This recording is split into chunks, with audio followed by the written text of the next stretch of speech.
வணக்கம் நேயர்களே, ஃபீபாவின் இன்றைய காலை தியானத்திற்காக உங்களை அன்புடன் வரவேற்கிறேன்.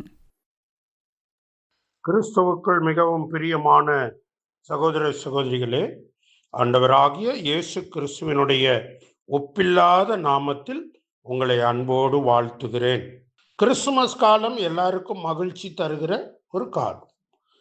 கிறிஸ்து பிறந்தார் என்பதை நாம் நினைவு கூறும்போது வேதாகமத்தின் பல சம்பவங்களை நாம் நினைவு கூற முடியும்.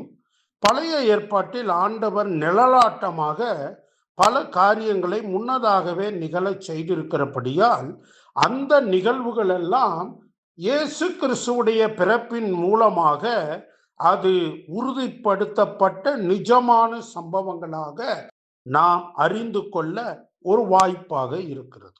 பாருங்கள், ஆதியிலே தேவன் ஆதாம் ஏவாளை படைத்தார்.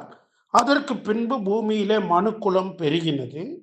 அந்த மனுக்குலத்தின் பெருக்கத்தை ஆதியாகமம் 5ஆம் அதிகாரத்தில் வாசிக்கிறோம். ஆனால் அந்த 6வது அதிகாரத்தில் மனுஷனுடைய அக்கிரமம் பூமியிலே பெருகினது என்றும் அவன் இருதயத்து நினைவுகளின் தோற்றமெல்லாம் நித்தமும் பொல்லாததே என்றும் கர்த்தர் கண்டு தாம் பூமியிலே மனுஷனை உண்டாக்கினதற்காக கர்த்தர் மனஸ்தாபப்பட்டார். அது அவர் இருதயத்துக்கு விசனமாய் இருந்தது. சிலர் கேட்பாங்க, அதெல்லாம் தேவனுக்கு தெரியாதா என்று சொல்லி. ஆனால் பிரியமானவர்களே, மனிதர்களுக்கு தேவன் தெரிந்து எடுக்கிற அல்லது முடிவு செய்கிற உரிமையை கொடுத்திருக்கிறார்.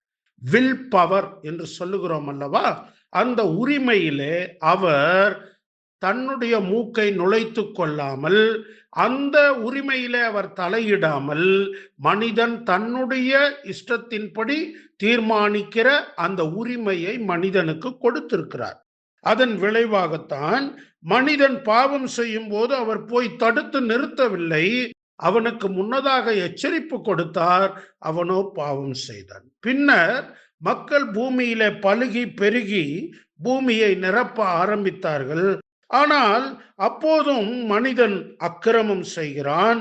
அவன் நினைவுகளுடைய தோற்றம் கூட பொல்லாததாய் இருக்கிறது. மனிதனை உண்டாக்கினதற்காக கர்த்தர் மனஸ்தாபப்பட்டார். சரி, அப்படிப்பட்ட மனிதர்களை அவர் காப்பாற்றும்படியாக அங்கே ஒருவனை தேடுகிறார். அவன் பெயர்தான் நோவா. நோவாவிடத்தில் அவர் என்ன சொல்லுகிறார்? ஆண்டவர் நோவாவை பார்த்து, மாம்சமான யாவரின் முடிவும் எனக்கு முன்பாக வந்தது, அவர்களாலே பூமி கொடுமையினால் நிறைந்தது, நான் அவர்களை பூமியோடும் கூட அழித்து போடுவேன், ஆனால் நான் உன்னையும் உன் குடும்பத்தையும் காப்பாற்றுவேன் என்று ஆண்டவர் சொல்லுகிறார்.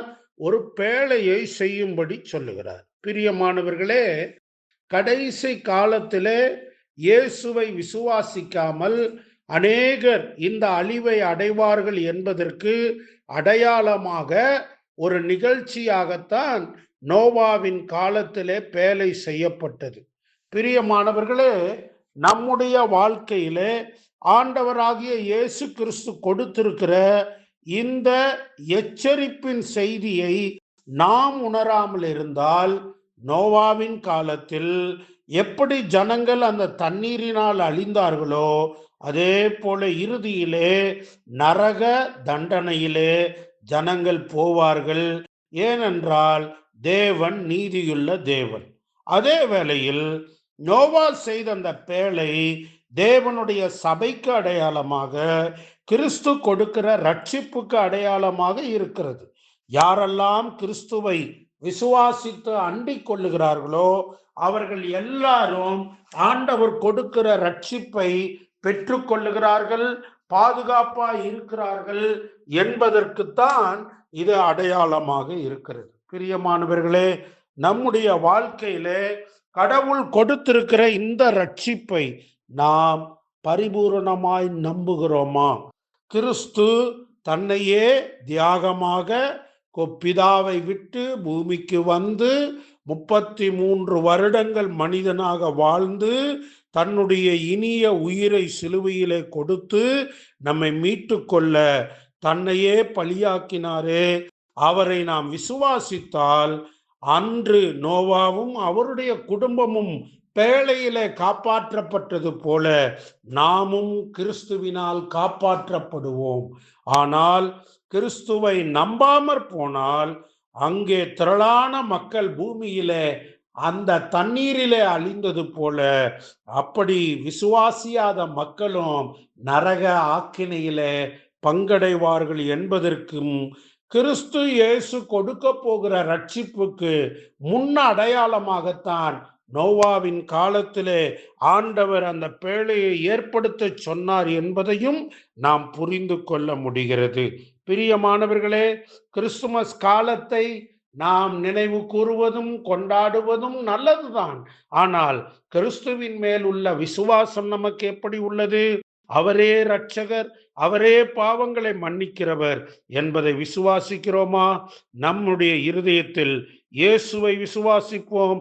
அவர் தருகிற நித்திய ஜீவனை பெற்றுக்கொள்வோம். கர்த்தர் தாமே உங்களை அளவில்லாமல் ஆசீர்வதிப்பாராக. இன்றைய காலை தியானத்தில் பங்கேற்றமைக்காக நன்றி. உங்களது கருத்துக்களை பகிர்ந்து கொள்ளவோ மேலும் விவரங்கள் அறிந்து கொள்ளவோ 9458505042 என்ற எண்ணிற்கோ அல்லது info@fibaonline.org தொடர்பு கொள்ளவும். தேவன் தாமே உங்களை ஆசீர்வதிப்பாராக. ஆமேன்.